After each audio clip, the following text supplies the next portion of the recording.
Hi friends, in this video let us solve the semester matter first in Australian year 2008 triple further. Given a sequence x of n to generate y of n is equal to x of 3 minus 4n, which of the following procedure has to be followed? So how to find x of 3 minus 4n? That is the question.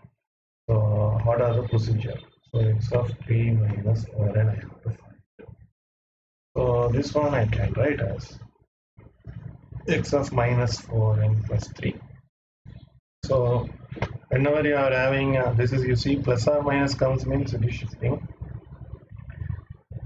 If time is multiplied by any number, it is scaling. It is minus also, so reversal. So all the basic operations are coming here. So whenever you are having like this, shifting should be given priority.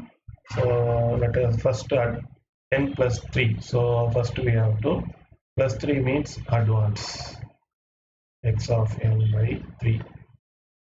So it will give x of n plus 3. Then scale, it is 4n. 4n means it is only compression. So what we are doing, we are going to scale n by 4. So what will happen? It will become x of 4n plus 3. Right? Then what we have to do ultimately, time reverse. This one. So time reversal. So n should be changed to minus.